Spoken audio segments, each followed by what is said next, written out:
What's up, you guys? All right, well, here we are, end of the week, and this is my 17th consecutive green day. This is the longest green streak that I've had in quite a while, and it feels good. It's nice.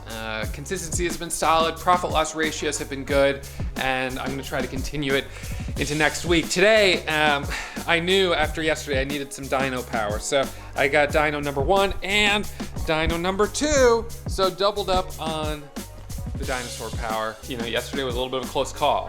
I went red by probably the most that I've gone red on any day so far during this during these last 7 days, during the month of April, 17 days. I set the intention today to be anchored, grounded, come in, take a couple trades, get green, and walk away. And that's kind of what I did. I had a good start this morning on MISO, MESO, and then I had a couple losses on it. I gave back some profit, and I was like, this isn't great. And but then MDGS, a nice breakthrough VWAP and a nice squeeze, and that made all the difference. So with that, I'm up $3,141.16, putting me up, I guess, about $68,000 in gross profit this month. Not bad, considering we still have 4 days left, but that means I've got to be green 4 more days to have a no red April, and that's, 4 red days in a row or 4 green days in a row by itself is, a challenge. So I've got to be disciplined, but I'd love to be able to put that calendar up on the wall for the first time since 2019. No, sorry, 2000. We just looked at it during the Warrior Pro session yesterday. Was it 2018? 17. Gosh, now I can't remember. But in any case, it's the first no red month in a while. So, if I can do it. But I don't know. Maybe I shouldn't get my hopes up. Maybe I should just assume that I'll have a red day next week, because that's what, that's the way these things go. You start getting in your head, and then you get yourself into a jam. So, whatever. It is what it is. In any case, it's been a great month, and momentum is here, volatility is here, lots of opportunity. And for you as a beginner trader, every single day that you're not in the market, every single day you're not watching the level 2, you're not watching these charts, you're missing out on the opportunity to gain experience. And that experience, it's something that you just need in order to have confidence as a trader. It's one of those things.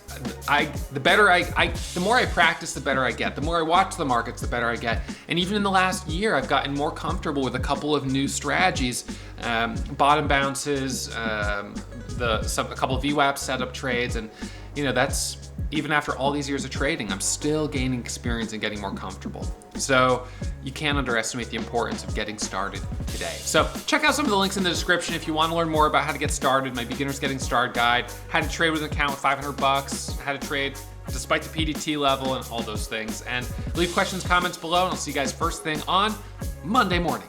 All right, see you guys Monday.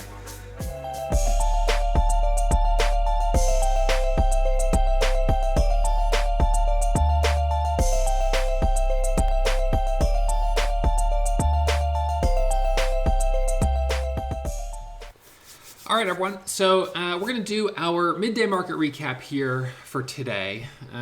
It's Friday, and it's the end of the week. We've had a pretty awesome week, all things considered. Some really solid days of trading. Wednesday, for me, was a great day. Yesterday was not so great. It was green, but very choppy. And today started a little bit on the choppy side, but then, thanks to MDGS and this breakout right here, my day really improved. So MDGS did a break of VWAP. This was actually the second leading gapper this morning, gapping up 67%. But right out of the gates, it was weak. It sold off. But it broke the VWAP here, squeezed up. I traded the squeeze. I bought the first pullback, and my best exit on it, let's see. My best exit was $3.40, which is not bad considering the high was $3.42. So where does the P&L stand today for Friday? $3,141.16 green on 5 out of 5 stocks that I traded. MISO is going to be my biggest disappointment because on this one, I had a nice profit and then I gave it back. And I also really underestimated it. This was actually our leading gapper, gapping up 140% with an 85 million share float. The bell rings and it dips down just for a second and then it pops up, and I got long at 16 and I immediately sold at like 16.30 or 40. I took my profit immediately, and then it rips up to 17 and gets halted. Out of the halt, it opens, it hits a high of 19, it pulls back. I bought it, it squeezed up to $20 and then flashed down, drops and halts going down 16.83.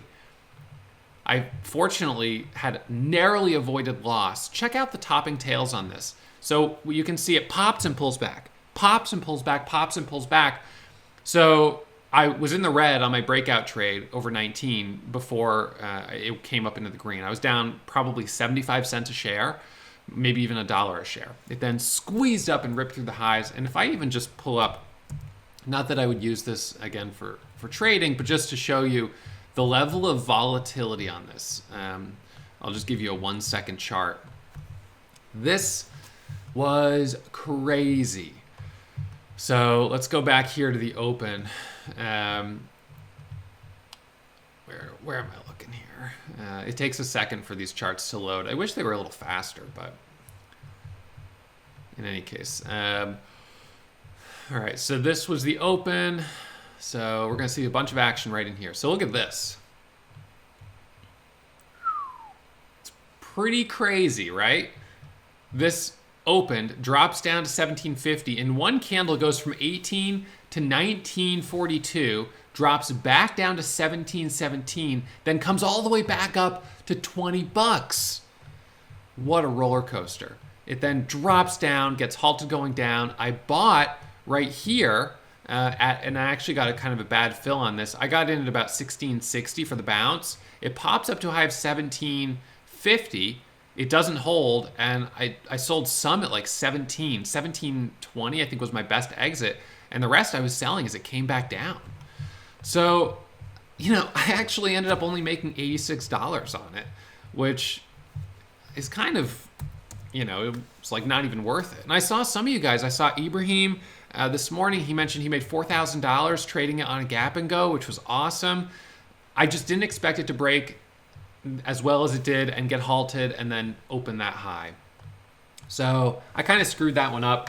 But, I'm not red on it, so that's good. I'm just not maybe as green as I might like to have been. So that was that was MISO. The next one, MDGS, for my watch list, I was like, I don't like it because it's already down too much. So MDGS, I wasn't even watching out of the gates for a gap and go trade. It was too weak. THMO and PSTI, next one's on the list. THMO, I actually took this trade right here over the pre-market pivot at 985. So the pre-market pivot is one of the strategies I teach as part of both gap and go and momentum. And so the entry there at 85, it actually popped up to a high of 1016, but then came back down. So I made $360 on that. Hoth, interestingly, was a stock that hit the scanners and got halted. I bought it at 354 as it did a false halt coming down right here. So I basically bought off this support level and sold as it came up to 75. So I got a quick 20 cents or so of profit on 2,000 shares, scaling out $249. MBOT, I had two trades on it, one winner, one loser. The first trade was the first pullback right here, and it popped up. I didn't sell, and then I stopped out right here and lost like 15 cents. I then got back in as it broke 8 right here, or no, sorry, it was right here. This first 1 minute candle, 1 minute pullback, and we had a pop up to 839. I traded this with smaller size. I just wasn't confident. It didn't have news, so only $96 of profit. One loser and then one winner. And then we've got MDGS. So MDGS, the biggest mover today, and let's see what it's at now.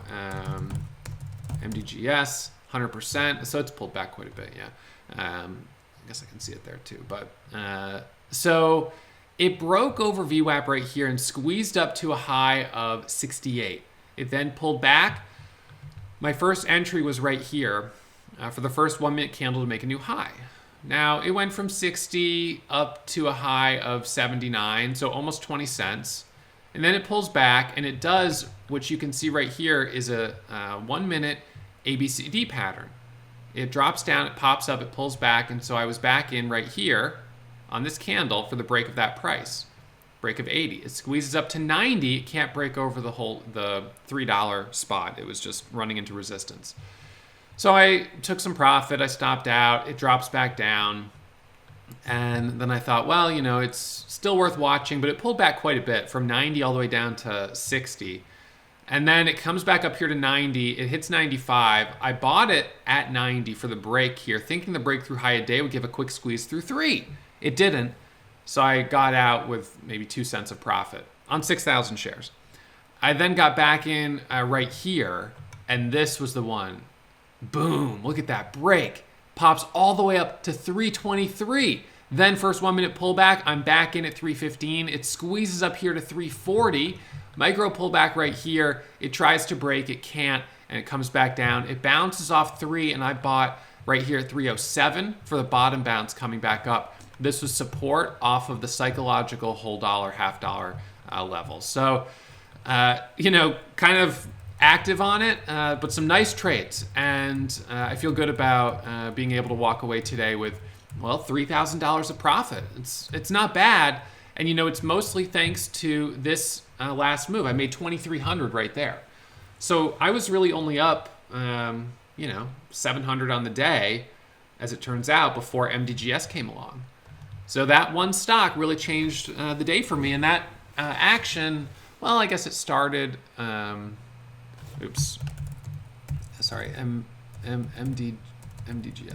What time did it start? It was at like 10 a.m. So we had some good action between 10 and 10:30 today. So anyways, kind of a quick recap here. I didn't overstay my welcome today. I didn't overtrade.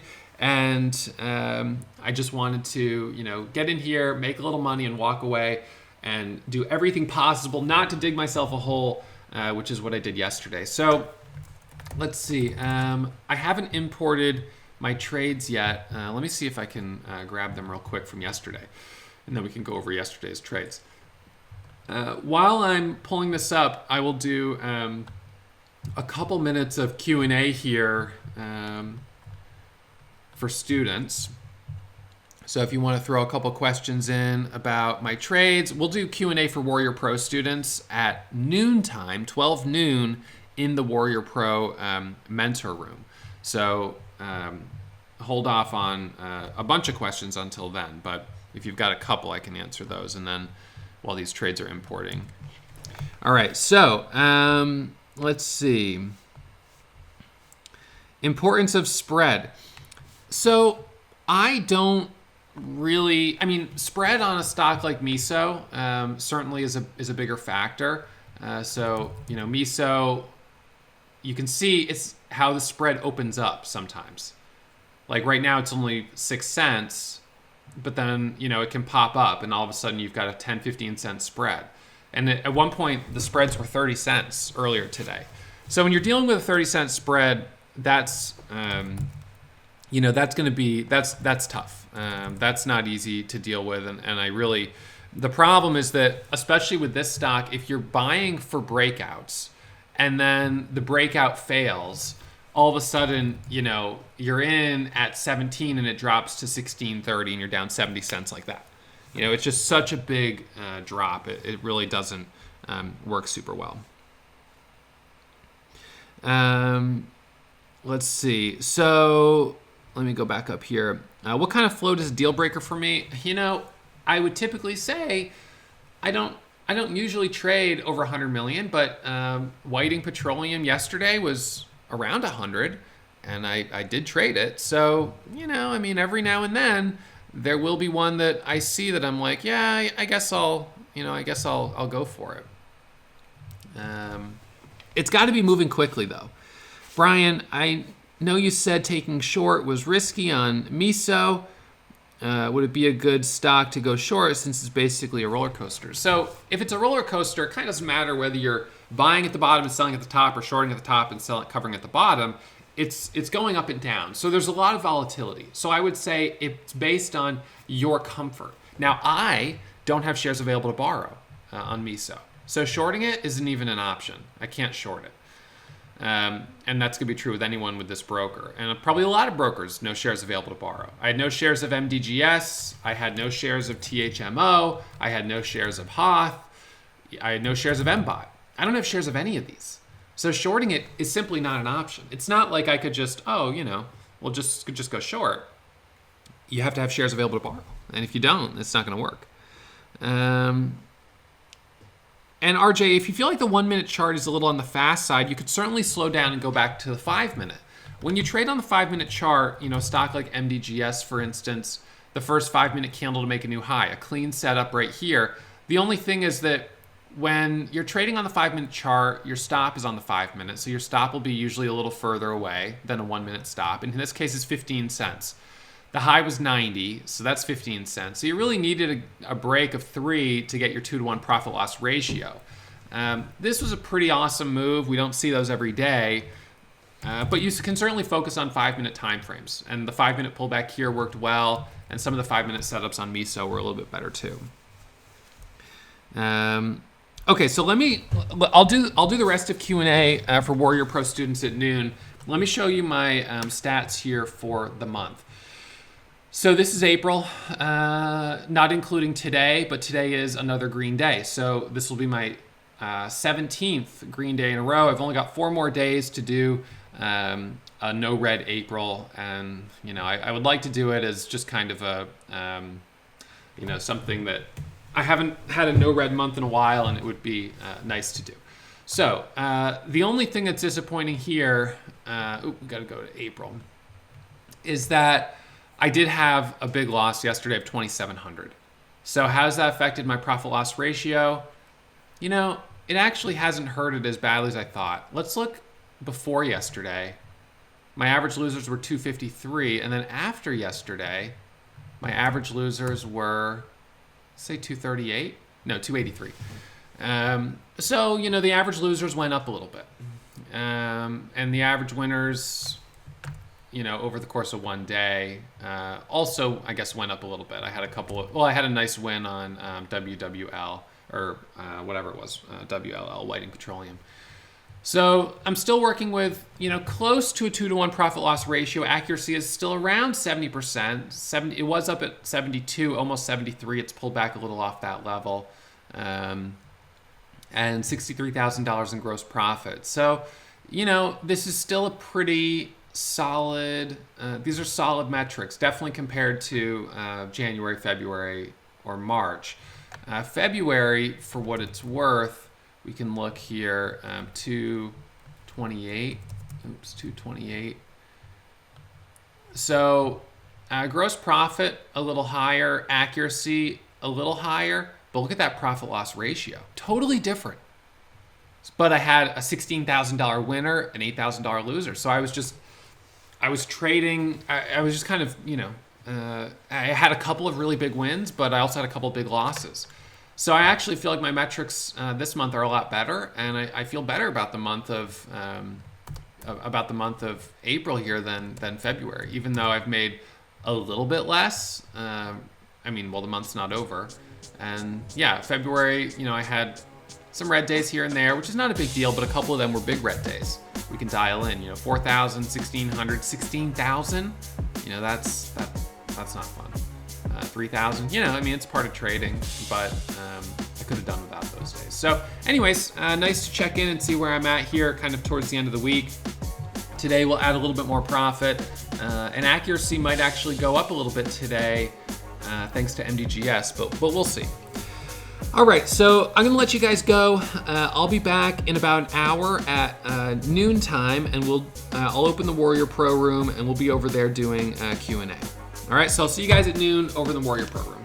Hey, did you know every morning I go live to stream my pre-market watch list? Subscribe to the channel, press the alert button, and you'll get the notifications. And if you want to learn more about trading, check out the links in the description. And if you have questions, post them in the comments, because I personally respond to every comment posted on my channel.